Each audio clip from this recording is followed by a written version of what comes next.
Europe 1 Culture Média. Bonjour Louise Bernard, vous allez bien? Bonjour Thomas. Écoutez, ça irait mieux si les audiences d'hier soir étaient arrivées C'est toujours dans le ma petit boîte pic mail. de stress là, à 9h06. Mais non, voilà, c'est ça. Alors, Écoutez, on va faire celle du week-end déjà. Voilà, mais d'abord le sommaire de votre journal des médias ce matin. Mais oui, j'allais l'oublier tellement je suis perturbée. Des excuses, un rachat officiel, des suppressions de postes, des financements de bonnes idées et puis des journaux gratuits dans le métro et le RER. Et alors donc les audiences qu'ont regardé les Français ce week-end déjà? Ils ont regardé comme chaque week-end depuis la rentrée la même chose, c'est-à-dire que les polars de France Télévisions ont cartonné, contrairement au divertissement de TF1, même s'il faut souligner que The Voice Kids remonte après une semaine compliquée.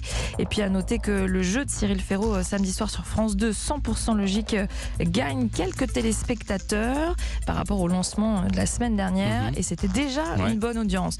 Du côté de la deuxième partie de soirée, là aussi il est intéressant de regarder les audiences de la 2, car Léa Salamé présentait la deuxième de Quelle époque, bien suivie cette semaine encore, bien qu'en baisse, 940 000 téléspectateurs. Et alors, pour les audiences d'hier, est-ce qu'elles ont fini par arriver ou pas? J'ouvre le document en même temps que je vous parle. C'est France 3 qui est arrivé en tête avec les enquêtes de Vera, 3 360 000 téléspectateurs, 16,3. Eh bien, c'est encore... c'est similaire à la semaine dernière. Ça reste, la part de marché est très bonne. Deuxième, c'est le film Taxi 5 sur TF1, 2 800 000 téléspectateurs, 14,4% de part d'audience. Ça marche toujours, c'est bien pour ça qu'il y en a 5. C'est ça. Et puis troisième, c'est France 2 avec son film Charlie's Angels, 2 240 000 téléspectateurs, 11,4% de part d'audience. Donc vous voyez que TF1 et France 2 ont 400 000 téléspectateurs d'écart seulement. Europe 1, le journal des médias. Et on commence ce journal des médias avec les excuses de l'hebdomadaire Le Film Français. Oui, suite à sa une que vous avez peut-être vu circuler sur les réseaux sociaux. Alors on y lit un titre, Objectif Reconquête, allusion au fait de devoir faire revenir du monde dans les salles de cinéma.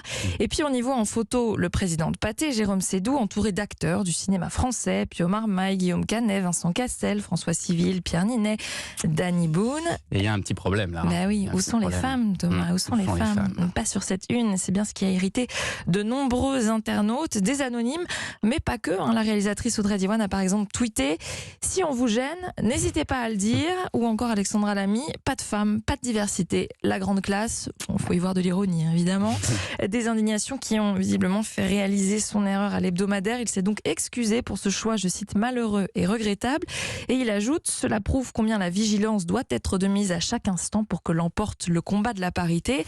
Donc on comprend à travers ce mea culpa que ce n'était certes pas intentionnel de zapper les femmes, nombreuses en plus dans le cinéma, qui sortent de nombreux films de qualité, mais aussi que ça signifie que personne du film français n'avait remarqué leur absence. Même personne quand ils ont fait la photo. Moi, c'est ça qui m'étonne, c'est qu'il y a un moment, alors à moins qu'ils aient pris la photo chacun de leur côté. C'est pas un choix des acteurs. Ouais, c'est là-dessus où on a encore un petit doute. Que tous ces acteurs soient réunis ensemble sur une même photo et que personne ne lève le petit doigt pour se dire tiens, il manque quand même peut-être un tout petit peu de féminité là-dedans. C'est très étonnant. Personne n'a trouvé ça problématique, effectivement. Bon, c'est désormais officiel. Le groupe La Provence va être racheté par l'armateur CMA-CGM. Le tribunal de commerce de Bobigny vient de valider l'opération. 81 millions d'euros pour racheter les journaux La Provence et Corse Matin.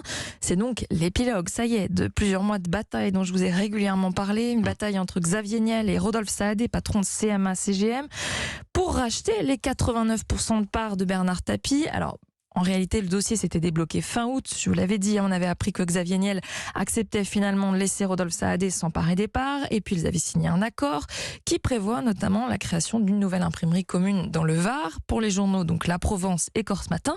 Et puis aussi celui de Xavier Niel, Nice Matin. Nice Matin. À l'international, maintenant, la BBC va supprimer près de 400 postes. La BBC, c'est le service public britannique et elle doit faire des économies, beaucoup d'économies, et continuer d'en faire, parce que ça fait plusieurs années qu'un plan est en cours. Et cette fois, ce sont les services internationaux qui sont touchés. La BBC en a 41. Elle est présente dans le monde entier. On estime d'ailleurs qu'elle touche 365 millions de personnes chaque semaine. C'est l'audience estimée.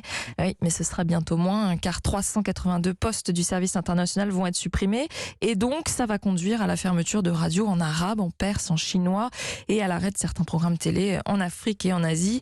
D'après le communiqué de la BBC, aucun service étranger ne va pour autant totalement disparaître, mais la moitié d'entre eux travaillera uniquement pour les sites internet. Tout cela devrait quand même permettre à la BBC d'économiser 28,5 millions de livres par an, ça fait 31 millions d'euros.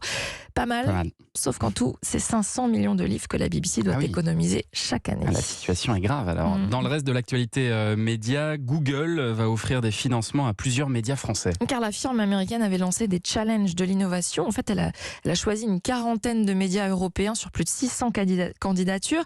Des médias avec des rédactions de moins de 50 journalistes, pour un montant de financement de 150 000 euros maximum. La France est le pays qui a le plus de médias sélectionnés, 8. On peut citer notamment Les Jours, Combini, L'Humanité, Sopress. Qu'est-ce que Google va financer ? Eh bien, des projets jugés innovants. Par exemple, Combini va avoir recours à des techniques de jeux vidéo pour pouvoir toucher une audience plus large. Les Jours va proposer des cartographies et des visualisations de groupes d'influence pour enrichir l'investigation. Et alors, on termine ce journal avec le journal 20 minutes qui est désormais dans le métro et dans le RER aussi. Ouais, si vous habitez à Paris ou en Ile-de-France et que vous vous déplacez en métro ou en RER, vous avez peut-être remarqué ce matin que le journal était distribué directement dans les stations. C'est le résultat d'un nouvel accord entre 20 minutes et la RATP, l'organisme qui gère le métro et le RER. Avant, en fait, 20 minutes étaient distribuées dans les gares SNCF ou par des colporteurs. S'ajoutent désormais 108 stations de métro ou RER. C'est distribué, en fait, 20 minutes à 490 000 exemplaires. C'est gratuit, toujours en région parisienne. 490 000 exemplaires, c'est énorme comme ça. C'est énorme. Alors, 20 minutes encourage quand même à laisser, par exemple, son exemplaire sur le siège d'un métro. Par souci d'écologie, vous pouvez le récupérer. Ça fera peut-être le plaisir, le bonheur de votre voisin. 20 minutes, en fait, c'est le dernier quotidien gratuit. Métro et CNews ont disparu. D'ailleurs, c'est CNews qui était distribué avant directement dans les métros. 20 minutes prend donc le relais et CNews s'est arrêté fin novembre 2021. On parle de CNews en version papier. Oui, la télé existe encore. Oui, alors ça s'appelait Direct Matin, même c'était un autre nom avant, Direct CNews Matin, Direct Plus. Très bien, merci beaucoup Louise Bernard pour toutes ces infos qui sont à retrouver dans la newsletter média, inscription gratuite sur europe1.fr. À demain Louise pour un nouveau journal des médias. Je vous retrouve pas demain, je vous retrouve pour le journal, mais à bientôt demain Thomas. Ce sera Philippe, bien avec sûr. Notre Philippe. J'oubliais déjà.